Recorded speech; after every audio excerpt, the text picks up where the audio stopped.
Hey guys, Anamanda Rake here. Today I'm bringing you my hands-on review of Black Ops 3, and I got to play the beta on PS4, which is always nice because it gives you a chance to see if you're going to like the game or not, and I'm really glad I did get the chance.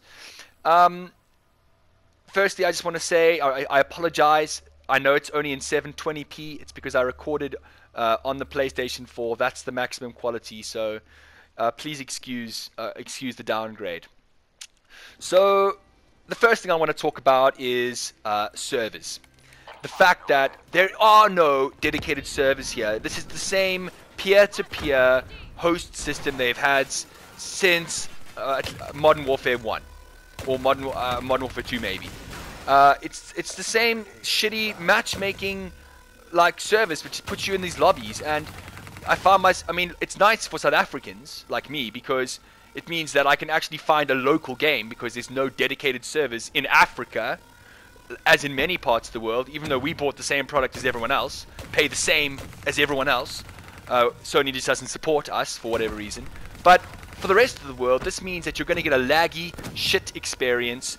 It's unacceptable. When are gamers going to learn? When are we going to demand dedicated servers for all multiplayer games? The next thing I want to talk about is the graphics. I think it's quite obvious to you if you see this. The graphics are quite shiny. They're fine, but they're generally a little bit derpy. Actually, they look. I don't know. You can see some jaggies here still. I think on those rocks. Look at that. Those rocks don't look very natural to me. I think it's probably just a limitation of the engine, and you see many instances of this where you know, I'll get blown up by a grenade or something, and before the gore of my body even hits the ground, it disappears, which reminds me strangely of Quake, which interestingly enough is the same engine as this game runs on. It's the Quake engine, people. If you didn't know that, do some research. This is a bit funny. I couldn't find the button for the UAV, but eventually I find it. So, yeah, that's really all I want to say about the graphics. I don't think the graphics should be anything that you shouldn't buy a game for graphics. You should buy a game for gameplay, and I'm going to get to that. But I do want to mention the weapon balance and OP weapons. Most of the weapons felt fine. They felt like they had their niche. ARs felt good in the medium range. SMGs in the close, shotguns in the close, sniper rifles at the long, unless you're like a quick scoping guard, which I'm obviously not. But there's this one gun, which I don't even know the name of it, but I'm going to call it the guard gun, which I'm about to demonstrate for you guys, because I got killed by it over and over and over and over. And this was in the beta. So I have no idea what they're going to do. I mean, this is it. You can see this thing. It's basically a burst rifle which just slaughters you in 2 shots, essentially. It's 2 shots because 1 shot is 3 bullets. And if he hits you twice, you're dead instantly. So, yeah, I gotta say, this, trying to pre-fire this guy. This weapon really ruined the experience for me. I thought, why is this in the game? It really feels broken. It feels shit.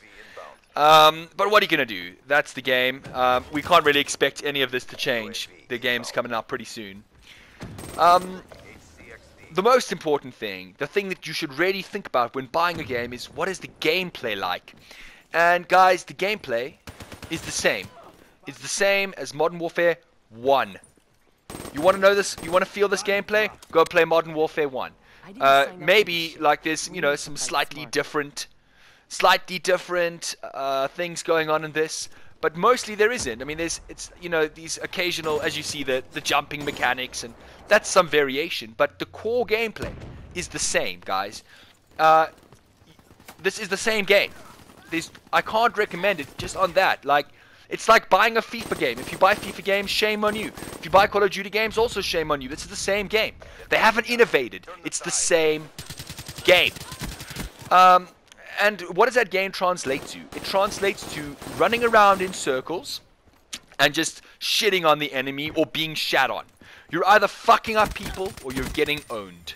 And no one, it doesn't feel good to get owned. Most of the guys will actually leave a game if they've been owning, and then suddenly they get owned. They'll just leave. They don't want to be owned. They can't take it. And they, you see the gore disappear there.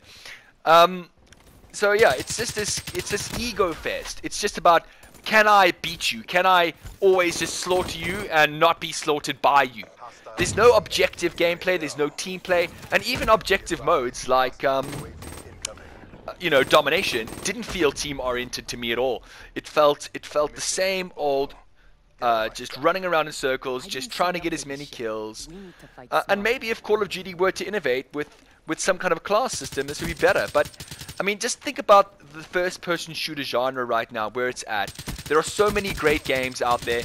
Battlefield 4 is a fraction of the price for premium right now compared to this game, and they're bringing out free, amazing content all the time. PlanetSide 2 is free to play, and it's amazing, and it's also on PlayStation 4. If you're on the PC, you can play games like Insurgency or Verdun, Dirty Bomb. All of these games are amazing. They're much cheaper, and they've got teamwork. Teamwork actually matters. You can actually get into a lobby with friends and have fun. So I can't recommend this game. I really don't think that it's worth the money. I don't think it's really a great game at all. But anyways, and Amanda Ray